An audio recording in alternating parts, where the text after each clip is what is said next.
Mateo 1, 18 al 25 dice la palabra del Señor. El nacimiento de Jesucristo fue así. Estando desposada María, su madre, con José, antes que se juntasen, se halló que había concebido del Espíritu Santo. José, su marido, como era justo y no quería infamarla, quiso dejarla secretamente. Y pensando él en esto, he aquí un ángel del Señor le apareció en sueños y le dijo: José, hijo de David, no temas recibir a María tu mujer, porque lo que en ella es engendrado del Espíritu Santo es. Y dará a luz un hijo y llamará su nombre Jesús, porque él salvará a su pueblo de sus pecados.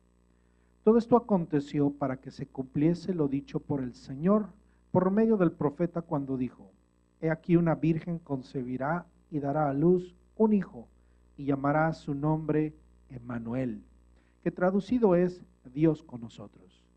Y despertando José del sueño hizo como el ángel del Señor le había mandado y recibió a su mujer.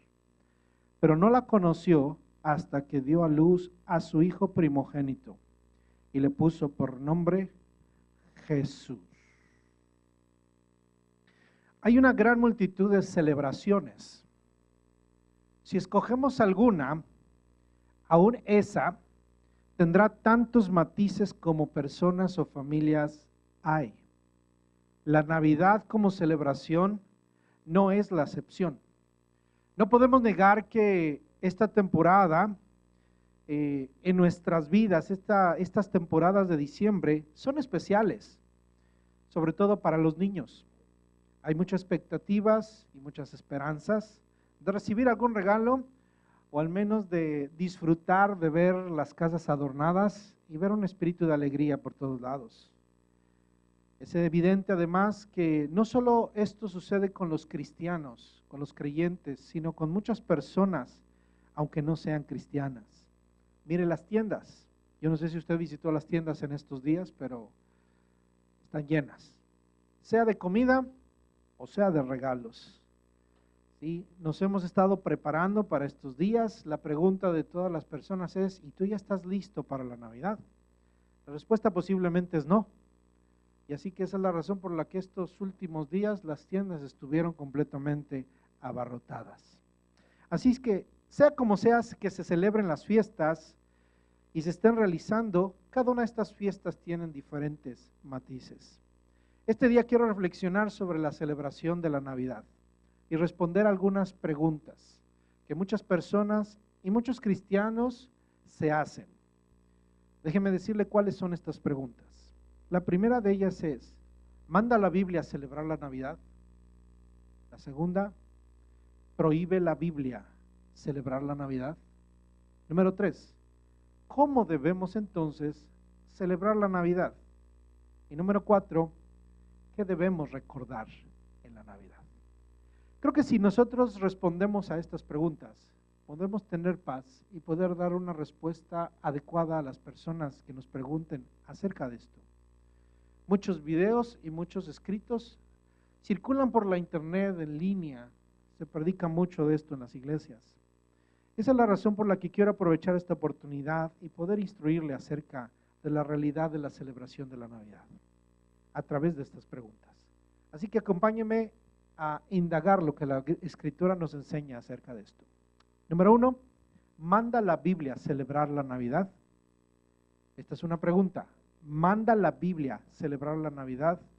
La respuesta es muy sencilla: no. ¿Manda la Biblia celebrar la Navidad? ¿Cuál es la respuesta? No. Sin embargo, la Biblia sí nos enseña a adorar a Cristo que nació de la Virgen. La historia de los magos del Oriente adorando y entregando sus tesoros presentes nos confirma esta realidad. Ellos llegaron a adorar a Jesús. Adoraron a Jesús. Estudiábamos el viernes que posiblemente ellos no llegaron el mismo día que nació Jesús.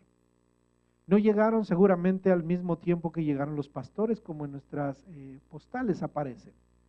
Han de haber llegado unos 2 años después, cuando el niño Jesús era un pequeño de unos 2 años de edad. Era un niño más que un bebé. Así que hay muchas dudas o cosas que no sabemos con exactitud acerca de estas cosas. Pero sí nos enseña la Escritura que estos hombres, que estos magos, ¿qué llegaron a hacer cuando vieron a ese niño? Postrados lo adoraron. Se postraron, lo adoraron y le dieron presentes. En Navidad o en cualquier fecha del año debemos aprender a adorar a Cristo.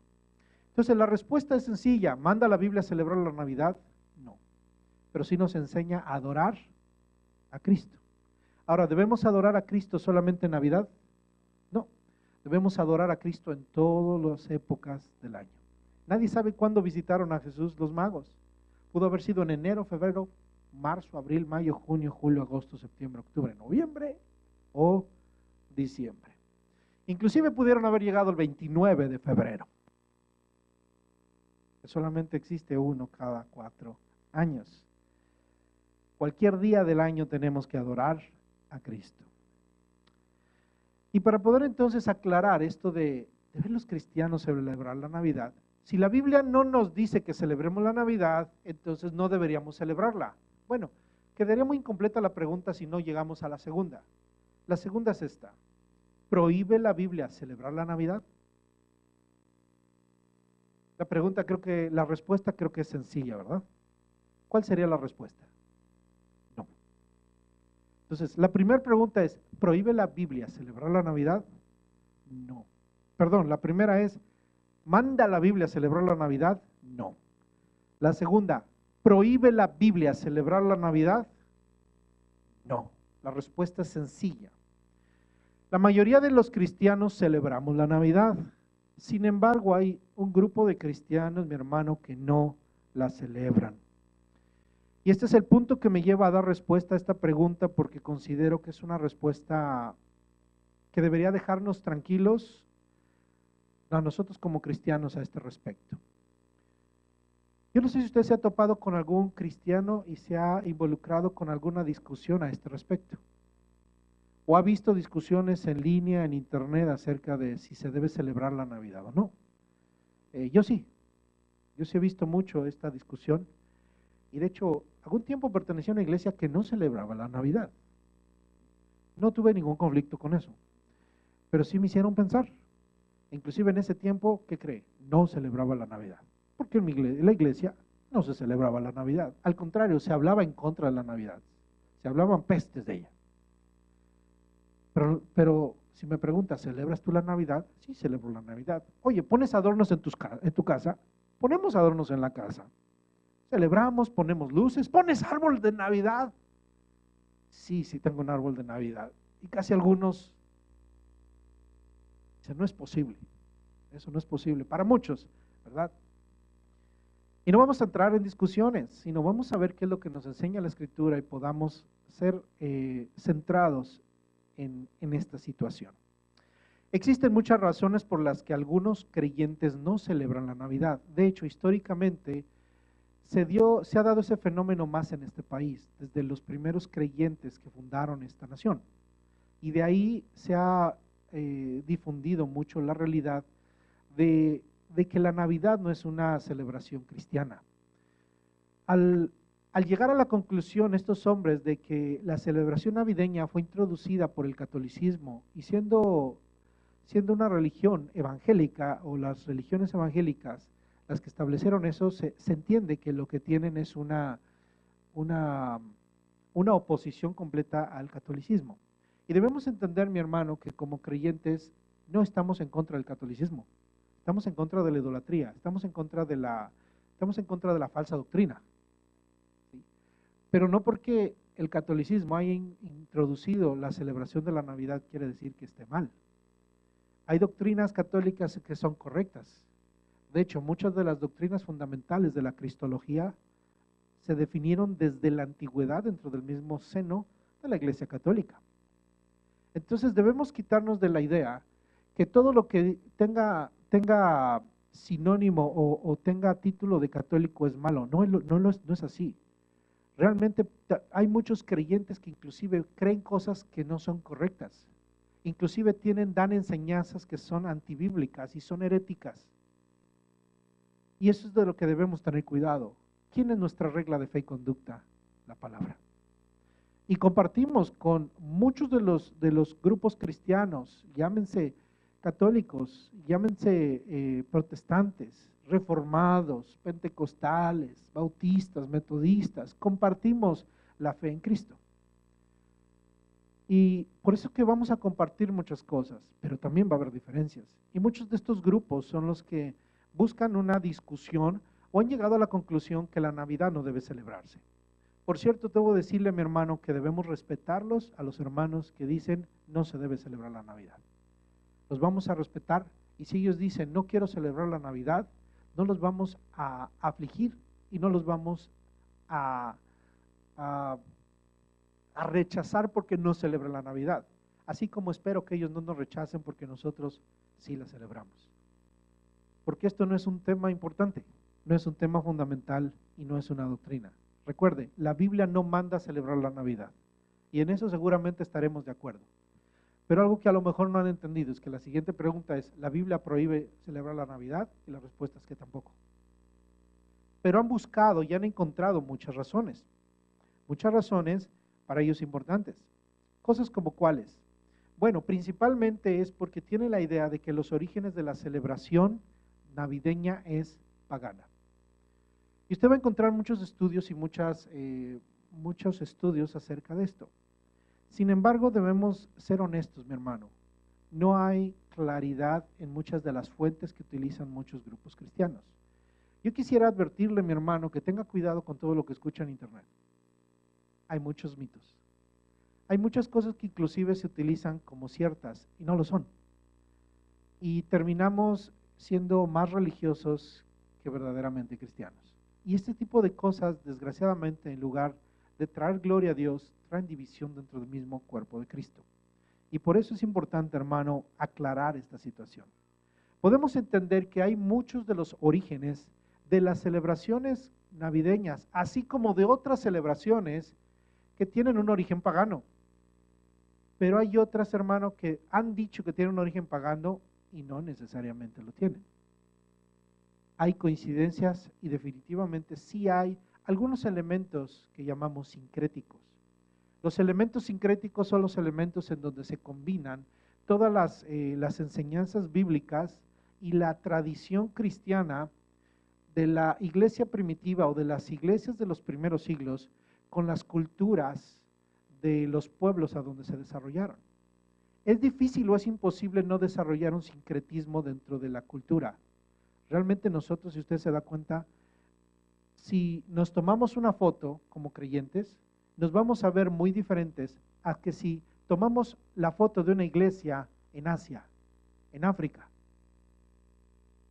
Todo va a ser diferente. Es más, el sentir va a ser diferente. La cultura va a ser diferente. Y eso no nos hace más o menos cristianos que ellos. Lo que nos une es la cruz de Jesucristo. Y entonces, mi hermano, llegamos a la conclusión de que debemos analizar exactamente si debemos o no celebrar la Navidad. Yo diría, es una opción. Si tú quieres celebrarla, celébrala, no pecas. Si no quieres celebrarla, no la celebres, no pecas. Y aún así sigues siendo mi hermano en Cristo, si has aceptado a Cristo como único y suficiente Salvador. Mire, hay un principio que debemos entender muy bien. Si la Biblia no prohíbe algo, debemos tener el discernimiento y pedirle a Dios ese discernimiento para saber si debemos o no celebrarlo. Entonces, la celebración navideña cae en ese grupo. ¿Debemos o no celebrarlo? ¿Verdad? Y entonces la respuesta se torna un poquito más complicada. ¿Debemos celebrarlo? Y lo hago muy intencional. ¿Debemos celebrarlo? Debemos, no es un deber, pero lo hacemos. ¿Cómo entonces lo vamos a hacer? Si lo celebramos, ¿cómo debemos celebrarlo? Y eso va a ser mi tercera respuesta. Sin embargo, sigo en la segunda. Quisiera llevarle algunos versículos para poder aclararle algo.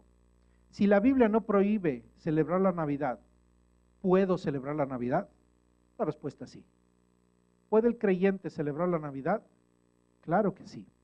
Vamos a la Biblia, para que no sea lo que yo digo, sino lo que la Biblia dice. Colosenses capítulo 2, versículo 16. Colosenses 2, 16.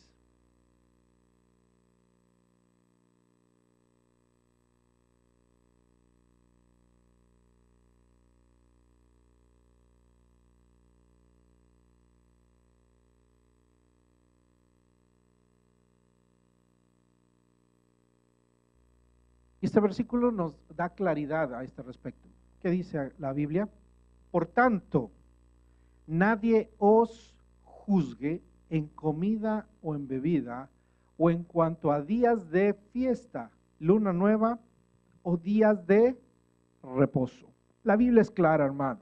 Nadie nos debe juzgar cuando celebramos o cuando no celebramos la Navidad. Este versículo nos lo deja claro.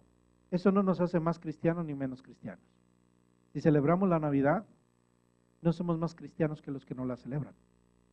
Y si no la celebramos, no nos hace más santos y más espirituales como algunos pretenden ser. Porque de hecho es de lo que nos van a catalogar algunos grupos cristianos. Ustedes no son tan espirituales porque Dios no les ha revelado que la Navidad es del diablo.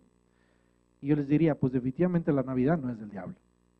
Yo puedo verlo claramente, esta no es una celebración como el Halloween. Eso sí, si me dice, el Halloween, ¿tengo la misma opción de celebrarla? No, no la tiene. Es una celebración oscura y es una celebración satánica. Desde el principio hasta el final. No tiene nada de cristiano la celebración del Halloween. Por lo cual lo rechazamos rotundamente. Pero la Navidad, hermano, tiene que ver con Jesucristo. La Navidad, de hecho en inglés aparece la palabra Christmas. Aparece la palabra Cristo, ¿verdad? Y esa es la razón por la que en este tiempo se está desvirtuando esa palabra y se está tratando de quitar Christmas. Ahora ya no le dicen Merry Christmas todas las personas, le dicen Happy Holidays. ¿Por qué? Porque tú puedes celebrar lo que quieras, porque es una celebración para todo el mundo, pero le están quitando el Christ, le están quitando a Cristo del nombre. De hecho, ¿sabe usted lo que significa Christmas? ¿De dónde viene la palabra Christmas? Significa Christ, de Cristo, y más. ¿Sabe lo que significa en español más? Significa misa. La misa de Cristo tiene que ver con la costumbre del católico en celebrar una misa el día de Navidad. Y de ahí es que en el inglés se empezó a utilizar la palabra Christmas. Recuerde que en el catolicismo se celebra la misa. El creyente cristiano, los evangélicos, no celebramos misas, no nos reunimos para celebrar misa. El católico se reúne para celebrar la misa. Algunos dicen, bueno, a nosotros nos dicen a veces, dice, y tú vas a misa, ¿verdad? Y nosotros no vamos a misa, vamos al culto, al servicio a Dios, al servicio de alabanza. La misa tiene un significado muy particular. La misa es el sacrificio de Cristo. El significado o el término etimológico no es nada profano, nada malo, pero tiene que ver con la doctrina católica. El católico llega a celebrar la Eucaristía, o lo que nosotros llamamos la Santa Cena. En todas las misas se celebra la Eucaristía. Y tenemos algunos puntos de divergencia en respecto a la doctrina de la Eucaristía. Sin embargo, en el tema que estamos hablando acerca de la Navidad, estamos hablando de que lo importante de la Navidad es Cristo. Para los creyentes y para nosotros, si hemos de celebrar la Navidad, es porque sea un escenario, una oportunidad para darle gloria a Dios. Y el versículo que leímos es de que nadie debe juzgarnos si debemos celebrarla o no. Ahora, Jesús, ¿qué haría? Una de las cosas, las formas en las que debemos saber si es válido o no es preguntarnos, ¿qué haría Jesús? ¿Ustedes creen que Jesús celebraría la Navidad o no? ¿Usted cree que Jesús practicó tradiciones?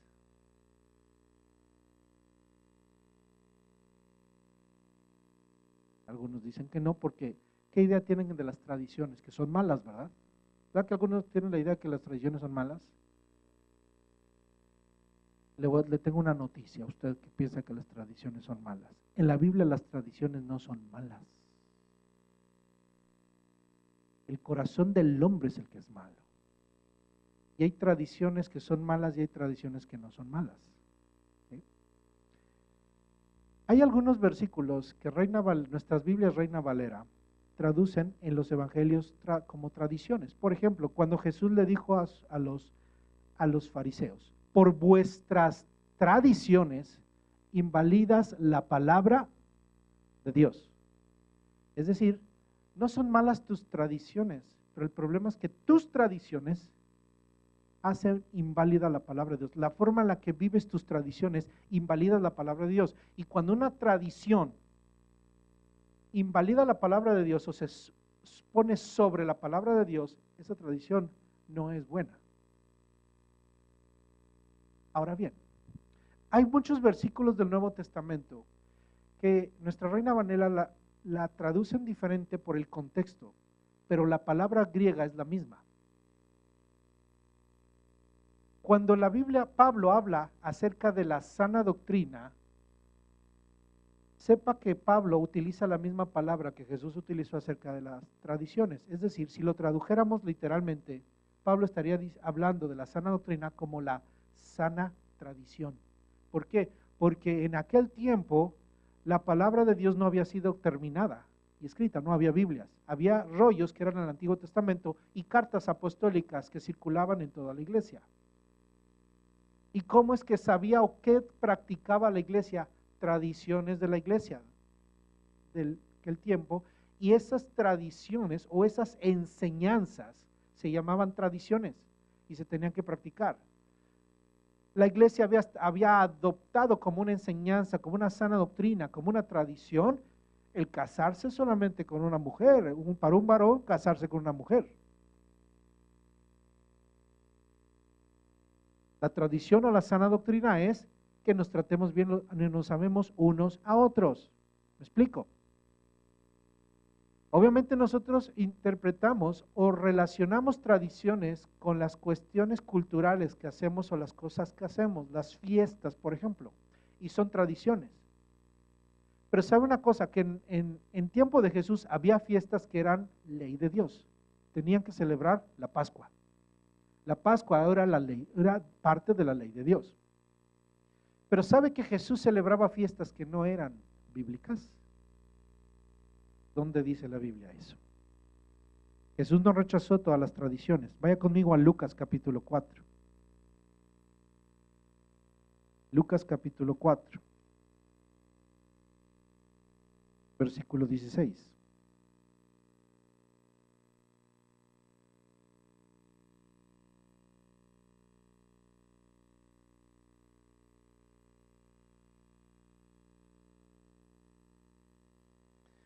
¿Qué dice la escritura aquí? Vino a Nazaret, es Jesús, vino a Nazaret donde se había criado, y en el día de reposo entró en la sinagoga conforme a su ¿qué? Costumbre, y se levantó a leer. Le pregunto, ¿era una ley ir a la sinagoga? No, porque la sinagoga se formó en tiempo donde no hubo ni profecía. Fue la respuesta del pueblo judío para poder reunirse y estudiar la ley y la Torá. Pero usted no va a encontrar ningún versículo en la ley de Moisés que diga, tienes que ir a la sinagoga. La ley de Moisés decía, guarda el sábado, pero no decía, ve a la sinagoga. Pero Jesús, ¿qué hacía? Iba a la sinagoga porque era su costumbre, y era la costumbre de aquel tiempo, de las personas piadosas. Así que era una costumbre buena, era una costumbre piadosa, y era una costumbre que Jesús hacía. ¿Eh? ¿Es revolucionario esto que estoy diciendo? Los que se nos tienen que quitar algunas ideas tan religiosas que tenemos. Vaya conmigo a Juan capítulo 10, versículo 22. Y esto es muy interesante, mire, lo que vamos a encontrar aquí. En Juan 10, 22. Juan 10, 22.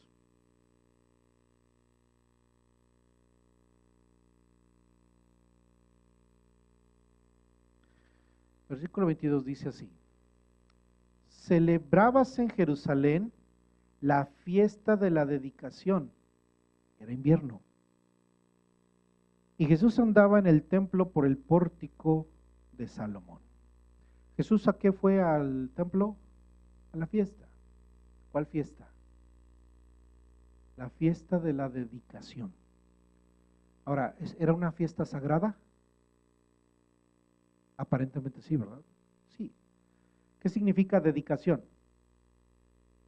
Era la fiesta de la dedicación del templo. Recuerde que el templo había sido profanado por Antíoco Epifanes, por un hombre perverso. Y cuando se dedica el templo para Dios nuevamente, se establece una fiesta. Así que esa fiesta no está en la ley, no estaba como la fiesta de los tabernáculos, no estaba como las fiestas que Dios estableció en la ley a Moisés y que debía celebrar el pueblo celosamente. Era una fiesta que había sido agregada culturalmente por el pueblo para celebrar la dedicación de su templo. Era como el aniversario. Nosotros celebramos nuestros aniversarios, ¿y eso es bíblico? No. ¿Y por eso no lo vamos a celebrar? No. Jesús fue a la fiesta. Jesús celebraba tradiciones. Ahora, fíjese qué interesante. ¿Sabe cómo se llama esta fiesta de dedicación en hebreo? Hanukkah. ¿Usted ha escuchado ese término Hanukkah? En estos tiempos se celebra el Hanukkah. Los israelitas celebran el Hanukkah, que es la dedicación del templo. ¿Sabe cuándo la celebran? 25 de diciembre. Coincide con el día que se celebra el nacimiento de Cristo. Qué interesante. Usted lo ve, bíblicamente dice que ¿en qué tiempo fue? Fue en invierno. Así que fue después del 21 de diciembre. 21, 22, y con todas las cuestiones de calendarización, posiblemente fue por estas fechas. Así que si algunos dicen, bueno, es que, ¿cómo es que se determinó la fecha de celebrar la Navidad o de que se piense que Jesús nació en esta fecha? La realidad es que nadie sabe cuándo nació Jesús. Uno, el año no fue el año 0 ni el año 1. Se entiende que ha de haber sido por ahí del año 6 antes de Cristo, entre el 6 o el 4 años antes de Cristo. ¿En qué mes y en qué día nació Jesús? Solo Dios lo sabe. Actualmente solo Dios lo sabe. ¿Fue el 25 de diciembre? Posiblemente no. Algunos dicen, debió haber sido en primavera. Puede que sí, puede que no. No lo sabemos y no nos importa. Sería bueno saberlo. Qué bueno que hubiera algún estudio que nos aclarara, algún dato arqueológico que nos dijera, Jesús nació en tal fecha, pero no lo existe. Y por tanto, si no existe, no debemos ponernos en discusiones que son inútiles. Las costumbres, mi hermano, que no violan la palabra de Dios, no son necesariamente malas. Solamente si tratan de sustituir la palabra de Dios o darles poderes espirituales, entonces debe rechazarse. Si usted se cree más creyente por celebrar la Navidad, ahí sí hay un problema. Ahora, si usted se siente menos creyente por no celebrarla, también hay un problema. La Navidad no lo hace ni más ni menos. Debe ser, hermano, un motivo para alabar a Cristo. Y entonces entro a la tercera pregunta. ¿Cómo debemos celebrar la Navidad? La Navidad tiene dos aspectos. En este tiempo, de una manera práctica, la Navidad tiene dos aspectos. El primero de ellos es un aspecto comercial. No podemos evitar o no podemos negar que la Navidad en este tiempo es más comercial que espiritual. No debería serlo. pero ha caído a un terreno completamente comercial. Todos los negociantes en el mes de diciembre suben sus ventas y dicen sus precios. Dice, hay más ofertas en diciembre. No necesariamente, pero se vende más en diciembre. Se vende mucho en estas fechas. Hay un aspecto comercial. ¿Dónde vemos el aspecto comercial? Santa Claus, por ejemplo. ¿Sabe que Santa Claus es más comercial que espiritual?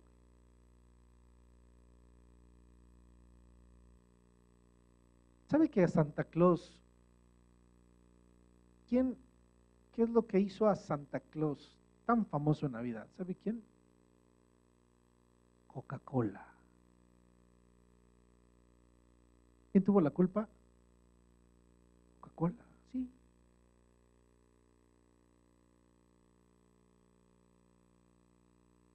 Tomó la historia de este santo y lo vistió de qué color cree que lo iba a vestir.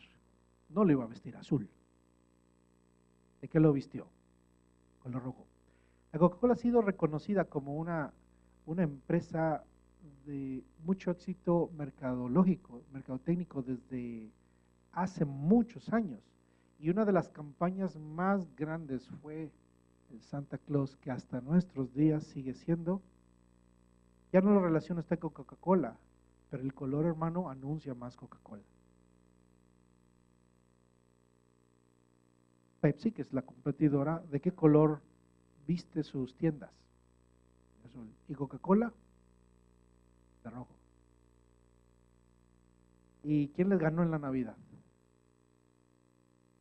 ¿Qué color venimos viendo? Siempre que es Navidad.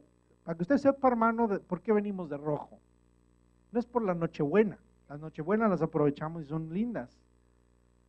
Se dan en México en estas temporadas de frío. Pero si decoramos con rojo es porque es el color que la Navidad cobra en este tiempo, pero la raíz es mercadológica. Y a lo mejor no lo sabía, pero la culpa la tiene Coca-Cola.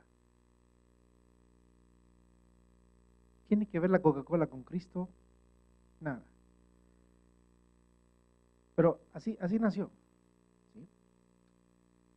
Ahora, ¿qué otra cosa tiene implicaciones mercadológicas? Los regalos. Es una temporada en donde nos afanamos, ¿por qué? Por los regalos. Nos gustan los regalos. ¿A quién no le gustan los regalos? A mí me gustan los regalos. A todo el mundo le gustan los regalos. Y es bonito. Es un tiempo para unirse como familias. Es un momento familiar. Para los hispanos, la Navidad es una celebración muy importante. Es una de las grandes celebraciones del año. Las familias se reúnen en esta fecha del año.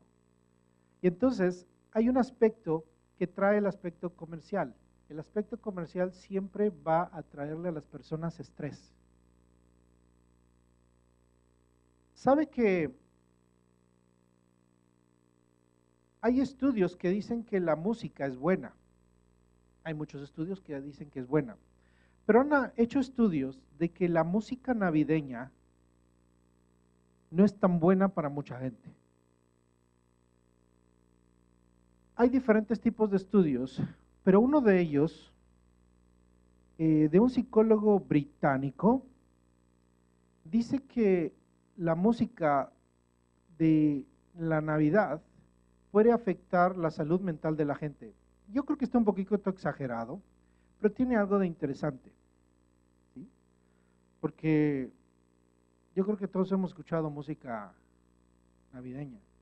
Prende la estación cristiana y ahorita oye pura canción navideña. Y a donde entre usted va a escuchar canciones navideñas. Pero esto es lo que causa a mucha gente cuando empieza a oír música navideña. Entra en estrés. Porque la música navideña le recuerda que ya viene el 24 y que hay que comprar regalos. Si está usted en el trabajo y usted está ahí con sus audífonos o está manejando y empieza a oír música navideña, psicológicamente ya llegó la Navidad, qué alegría, uno puede decir, qué alegría, vamos a adornar, pero el papá de familia va a decir, ¿y ahora de dónde voy a comprar los regalos? Además de que no tengo tiempo para ir a comprar regalos, tengo que ir a comprar los regalos, empieza el tráfico y todo el mundo se vuelve loco en esta temporada, hermano. Eso es lo que sucede. Además de que hay mucha gente que perdió seres queridos. Y cuando viene el tiempo de la Navidad, se deprimen. Es un tiempo de depresión. Para muchos es tiempo de alegría. Para los niños dicen, ya llegó la Navidad, ya van a haber regalos. Hay luces por todos lados. Eso es lo bonito de la Navidad. Pero hay otra parte, hermano. Y más los que estamos aquí en este país, déjeme decirle. Añoramos a nuestra familia allá.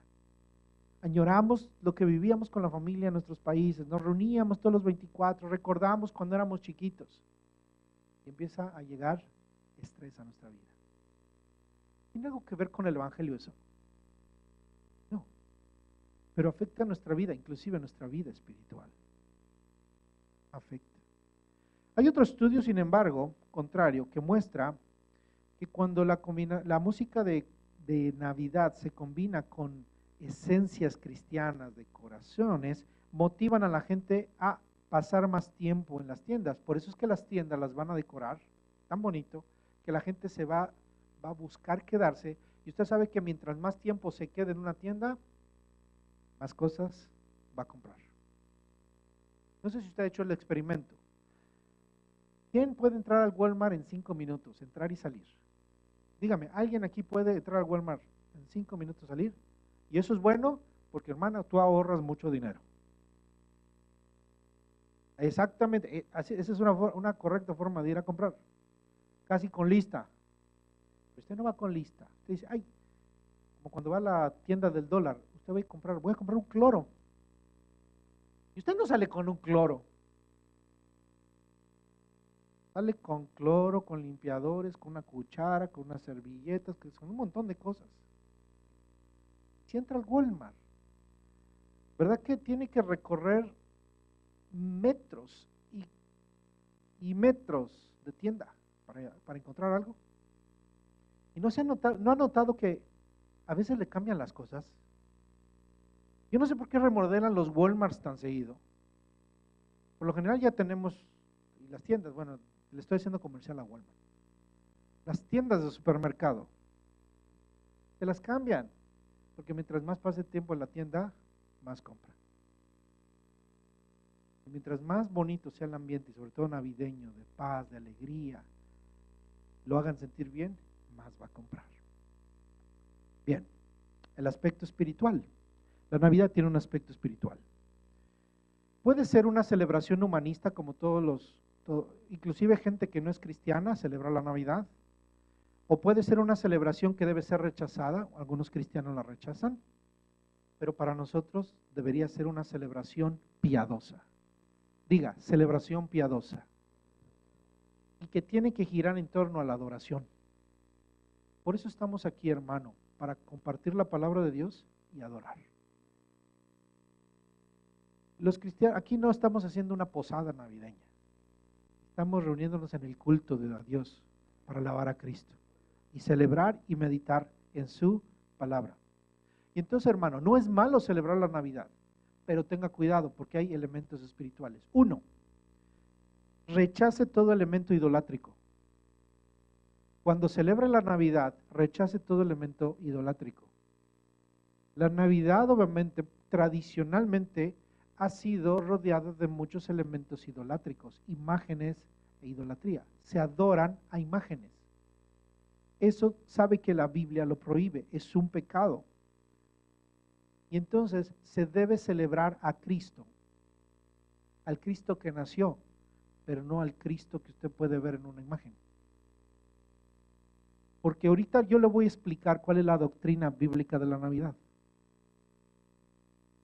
Debe usted rechazar todo elemento idolátrico y no involucrarse en tradiciones idolátricas. Hay tradiciones de nuestros pueblos y de nuestras naciones que tienen origen idolátrico y sí sincréticas de muchos elementos prehispánicos, donde adoraban a otros dioses.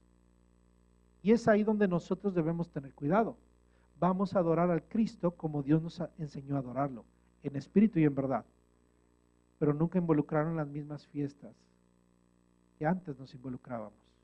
En nuestros países todavía se adoran idolátricamente. Es ahí donde nosotros no debemos participar. Pero la otra cosa es, debemos rechazar todo elemento pecaminoso. La gente, como cualquier fiesta, la gente puede pecar en su fiesta. ¿Qué pasa en las posadas navideñas, en las fiestas navideñas? Ya la gente está preparando. Mira, ahorita ya se fue la gente a buscar todos los ingredientes de los tamales, del pernil, o de, ¿qué se comen en Navidad? Del pavo, de los romeritos, del bacalao, se me antojó, del pozole, ¿sí? Pero un montón de gente iba con las cajas de cerveza, felices con su caja de cerveza y su botella, ¿verdad? Para llevarse al compadre donde pasar la Navidad, ¿verdad? No se te vaya a olvidar la música, echarse el danzoncito. Y entonces se tornan las reuniones donde debería ser para glorificar a Dios en su familia y para honrar a Cristo y recordar a Cristo, y se tornan en razones pecaminosas, porque hay pecado en el corazón del hombre. Esas son las cosas que los cristianos no debemos practicar. Y yo lo felicito por estar aquí, hermano. Precisamente vamos a celebrar nosotros, estamos celebrando a Cristo, vamos a convivir como cristianos, como creyentes, como cuerpo de Cristo. A lo mejor usted va y va a estar con su familia, va a unirse con amigos, pero hágalo en el Espíritu de Dios. Amén. Entonces entro a la cuarta pregunta, y aquí quiero tomar un buen tiempo, porque es para mí lo más importante. ¿Qué debemos recordar en la Navidad? Le hago esta pregunta porque quiero evaluar y confirmar algo. Ahorita le digo que voy a confirmar. Quiero preguntarle a usted, ¿cuál es la doctrina que usted debe recordar en esta fecha y en este día? ¿Alguien me puede decir? ¿Cómo se llama esa doctrina?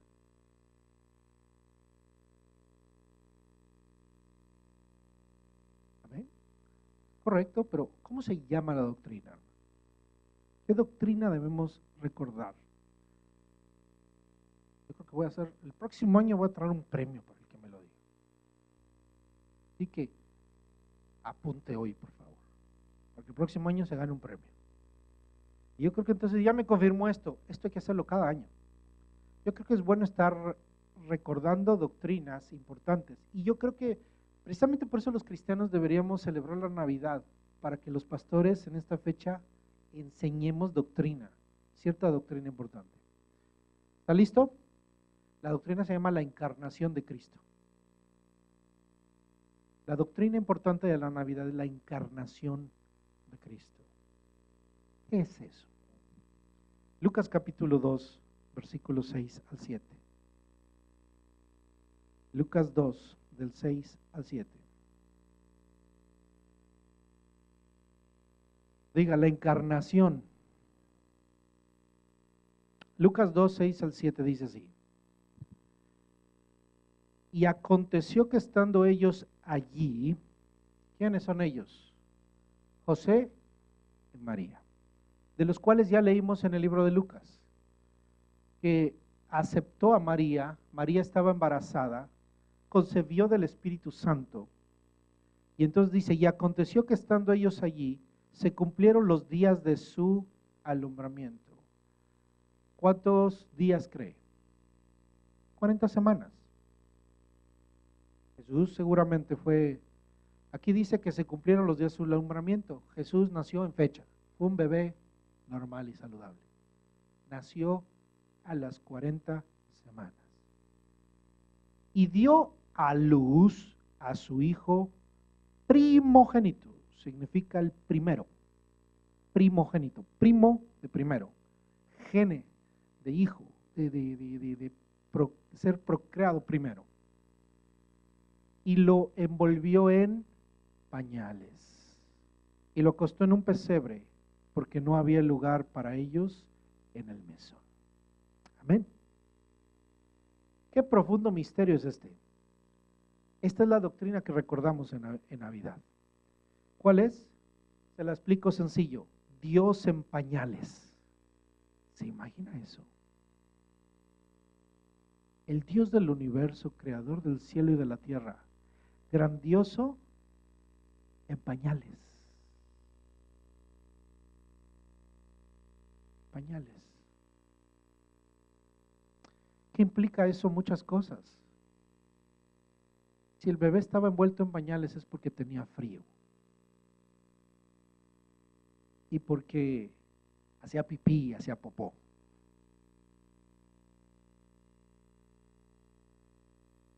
Dios lloraba, pidió de comer y tuvo que ser protegido. Es maravilloso eso. Indefenso y puestos en las manos de una mujer sencilla y de un hombre sencillo, de una jovencita.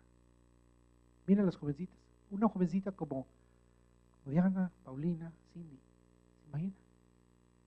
En medio, con un rey despiadado que iba a querer matar al Señor Jesús, sin ningún recurso. Es la forma más sencilla de explicar lo que es la encarnación de Cristo, la encarnación de Dios. Déjeme explicarle acerca de la encarnación de Dios. La encarnación de Dios es la doctrina, es como conocemos la doctrina a través de la cual Dios se hace carne. Dios se hace carne. Jesús es Dios hecho carne. Existe en la historia de la eternidad un pacto. Es el pacto de redención. Y el pacto de redención es un acuerdo entre la deidad. Usted debe saber que la deidad está compuesta de 3 personas: el Padre, el Hijo y el Espíritu Santo. Creemos en un solo Dios. El Padre toma una iniciativa y diseña un plan para redimir una creación que sabe que va a caer. Dios es el creador y han determinado crear el universo y crear al hombre, pero han determinado redimir a esa humanidad que ha de caer y le delega al Hijo, a la segunda persona de la Trinidad, cumplir esa redención. El Espíritu Santo, la tercera persona, aplicaría esa redención a nosotros. Es entonces que se lleva un acuerdo eterno, un pacto eterno entre ellos, y el Hijo es enviado por el Padre. Y el Hijo se deleita en obedecer y en hacer esa obra para la cual es enviado. Así que hay algo que sucede dentro de Dios que es difícil de explicar, pero que entendemos como un proceso en el cual se despoja, pero es vamos a llamarlo un despojarse parcial. Y entonces entramos a lo que dice el libro de Juan capítulo 1. Déjenme notar que el libro de Mateo o el Evangelio de Mateo nos habla de el nacimiento de Jesús. El siguiente evangelio, Lucas, nos habla del nacimiento de Jesús, pero el evangelio de Marcos no nos habla nada del nacimiento de Jesús. Nos saltamos Marcos entonces, pero llegamos a Juan, y Juan tampoco nos habla nada de la Navidad, pero sí nos habla de la doctrina de la Navidad. ¿Dónde? En el primer versículo. Vaya conmigo al libro de Juan, capítulo 1, y dice: en el principio era el Verbo, y el Verbo era con Dios, y el Verbo era Dios. ¿Qué significa? Que desde el principio, en la eternidad, entiendas esa palabra, el principio, en la eternidad, en todo el tiempo, en el tiempo de Dios, el Verbo, la palabra, está hablando de esa persona, la segunda persona de la Trinidad. Por eso aparece ahí el Verbo con mayúscula. En el principio era el Verbo, ya estaba el Verbo, y el Verbo era con Dios, y el Verbo era Dios. Se le dice, Él es Dios. Entonces, por eso creemos que Dios se hace carne. No es un Dios, no es un Dios más pequeño, no es un ángel, es Dios. Dice 2, este era en el principio con Dios. Ahora sáltese hasta el versículo 14. Y aquel verbo, aquí está la encarnación de Cristo. Esto es lo que sucedió en la Navidad. Aquí está la Navidad en el libro de Juan. Y aquel verbo fue hecho carne. Mire, aparece verbo con mayúscula para decir el Hijo de Dios. Fue hecho carne con minúscula. Y habitó entre nosotros y vimos su gloria, gloria como de lo unigénito del Padre, lleno de gracia y de verdad. Y el verbo se hizo carne. La encarnación de Dios encarnación significa entrar en la carne. Entrar en la carne. Dios se hace carne. ¿Sí? Y debemos entender esto. No quiere decir que Dios cambie como en una metamorfosis. Dios no cambia. Dios sigue siendo Dios. El Hijo, cuando vino y se hizo carne, no dejó de ser Dios. Sino debemos entender que esto es no como una resta, sino como una suma. La segunda persona de la Trinidad toma la naturaleza humana y la une a su naturaleza divina. Debemos entender que el Redentor no era cualquier humano, porque ningún humano podía redimirnos por causa del pecado. Todo ser humano nace bajo pecado, por lo cual ninguno puede redimir. No podemos salir de nuestro propio hoyo, y tiene Dios que enviar a un Salvador, y no envió ningún ángel, sino Él vino a sí mismo y se hizo poco menor que los ángeles. Por eso dice el Salmo 8, lo hiciste poco menor que los ángeles. Hablando del hombre, pero hablando de la encarnación del Hijo. Pero lo coronaste de gloria y honra. Él se hizo carne. ¿Sí? Entra a esta naturaleza. Dios viene y el Hijo del hombre, el Hijo de Dios se convierte en el Hijo del hombre. Es misterioso, hermano. Pero así es el nombre que se conoce esta doctrina, es la encarnación de Cristo. Lo que celebramos en Navidad es una doctrina muy profunda, muy seria, muy importante, pero con grandes repercusiones. Dios se hizo carne. ¿Cómo se hace carne? Usted sabe la historia de la Navidad, y es lo que entendemos de la historia de la Navidad. En la historia de la Navidad tenemos que ir a la Biblia para saber entonces lo que nos dice de la encarnación de Cristo. Los villancicos navideños no nos hablan nada de la encarnación. Son divertidos cantarlos. Siempre me da risa que, yo no sé si usted ha cantado villancicos navideños, esas cancioncitas navideñas, que a veces no tienen sentido. Yo siempre me he preguntado, ¿cómo que los peces en el río beben y beben? ¿Ha escuchado? Pero mira cómo beben los peces en el río. Y beben y beben y vuelven a beber. Los peces en el río bebiendo. No tiene sentido. Son chistosos, son ridículos, pero son simpáticos, son bonitos. Pero no nos dicen nada de la Navidad. Porque no nos dicen ni de la historia que nos va a aclarar esta doctrina. Pero lo que leímos, hermano, nos aclara la doctrina, que el verbo se hizo carne. Mateo nos dice, ahí había un bebé envuelto en pañales. Lucas dice, ahí había un bebé envuelto en pañales. Y Juan nos lo pone muy profundo y nos dice, ese bebé en pañales es Dios. Pero Dios ahí se despoja, no utiliza su deidad, y ese bebé necesita ser protegido. Ese bebé necesita ser alimentado. Ese bebé crece y tiene que ir a la escuela. Bueno, es criado por sus hijos, por sus padres. Tiene que ir con los maestros de la ley para que le enseñen. Tiene que ir a preguntarles y Él les muestra sabiduría. Él tiene que dormir, tiene que descansar, y la cruz le dolió. Tuvo todas las cualidades que usted y yo tenemos. Un cuerpo como el suyo, que le duele igual. Los clavos a Él le dolieron igual que le dolerían a usted. Él sufrió el dolor anímico, la traición, como la experimentaría usted, y era Dios.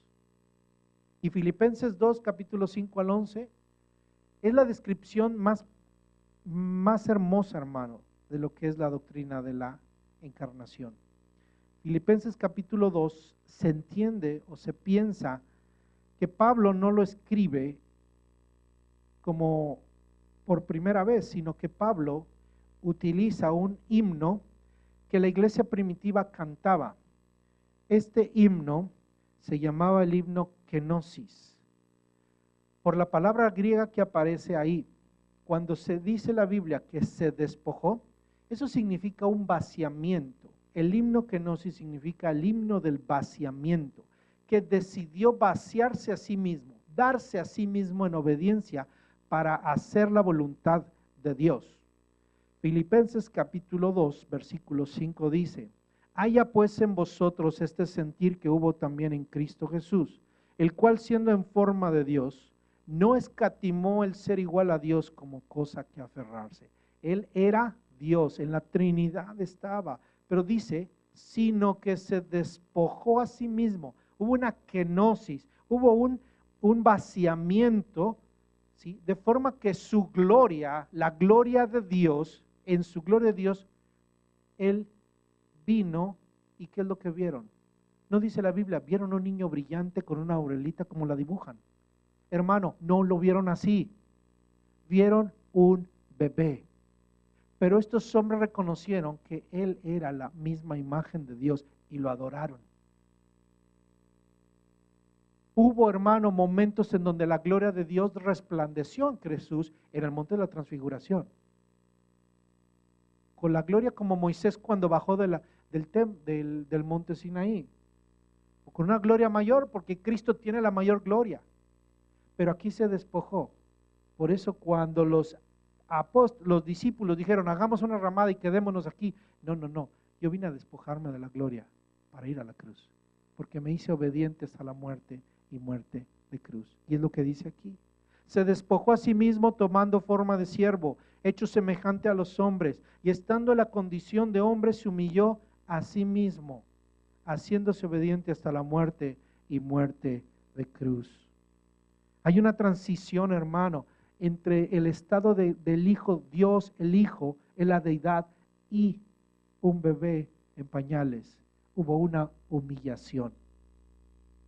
Por eso Pablo utiliza este concepto para enseñarnos a nosotros lo que se llama humillarse. El ser de mayor alto grado viene a ser como uno de los de más bajo grado. Viene a humillarse y a vivir entre nosotros siendo como nosotros. Cuando usted ve un bebé, hermano, sepa que ese bebecito un día va a ser, o ya es un pecador, hermano. Ya es un pecador. Y a medida que crecemos se va a dar cuenta qué tan pecador es. Pero ese bebé, Jesús, así fue como esos otros bebés, pero sin pecado. Pero sin pecado. Pero Él vino a tomar nuestra misma naturaleza. Fue tentado, dice la Biblia, en todo. Y va a ver usted siempre ese patrón, humillación. Y mientras Él se humillaba, Dios lo exaltaba. Cuando Él se bautiza, fíjese, Él no tenía que bautizarse. Y le dice a Juan, es necesario que cumplamos toda ley. Se humilló. Y cuando se humilló, el Padre lo exaltó. Este es mi Hijo amado. El bautismo es una humillación, hermano. Te reconoce que necesita. Y para Cristo fue una humillación. La cruz fue una humillación. Y aquí dice la Biblia que por cuanto se despojó, se le dio un nombre que es sobre todo nombre. Regresó a su gloria. Fíjese, así es la doctrina de la encarnación. De su gloria desciende hasta la tierra, toma forma de hombre y se humilla hasta la muerte, muerte de cruz, la muerte más humillante. Pero Dios lo exalta, lo levanta al tercer día y lo regresa a su gloria. Y ahora Él tiene el nombre que es sobre todo nombre. Él está gobernando, Él está por sobre todas las cosas. Él está sentado en su trono. En el libro de Apocalipsis se ve al Cordero inmolado, humillado, hermano. Pero también se ve al Cordero, ¿sí?, gobernando, sentado en su trono, glorioso, hermoso. Y solamente estamos esperando que todos sus enemigos sean puestos por estrado de sus pies. Él se humilló, mi hermano. Él se humilló. ¿Y cuál es la enseñanza para nosotros? Que Él hizo todo por nosotros, por amor. Él se dio a sí mismo. En la deidad, la Navidad me dice, Él es Dios. ¿Y por qué dejaste tu trono? Lo dejaste por venir a salvarme a mí, porque me amaste. ¿Para qué? Jesús nos dice, Él se humilló para volver a ser exaltado. Pero sabe una cosa, no nada más Él va a ser exaltado, a nosotros también nos va a exaltar. A nosotros también nos va a exaltar cuando nos humillamos. No podemos experimentar la exaltación de Cristo si primero no experimentamos la humillación. Cada día, hermano, el cristianismo debe ser una humillación. No digo, yo soy cristiano, nadie me tiene que humillar. No, hermano, hoy estamos para humillarnos. El Señor nos exaltará cuando sea tiempo. El Hijo de Dios, Dios en un bebé. ¿Cuál es la doctrina que celebramos en Navidad? Que Dios se hizo carne. Lo que dice Juan. Y el Verbo se hizo carne. Y toda la historia de la Navidad usted va a entenderla a la luz de esta doctrina. No la puede entender de otra manera. Usted entenderá por qué tuvo que ser perseguido, porque era un ser humano. ¿Cómo es que Dios no salió ahí un rayo de Jesús y ¡pum!, acabó con Herodes? No, porque fue un hombre. Fue verdadero Dios y verdadero hombre. Es una maravillosa doctrina, hermano. Es una doctrina cristiana. La doctrina que creemos, la doctrina que enseñamos. Esta es la doctrina del Evangelio. Así vino nuestro Salvador. Nuestro Salvador fue Dios, pero nació y vivió como un hombre. Jesús es verdadero Dios y verdadero hombre.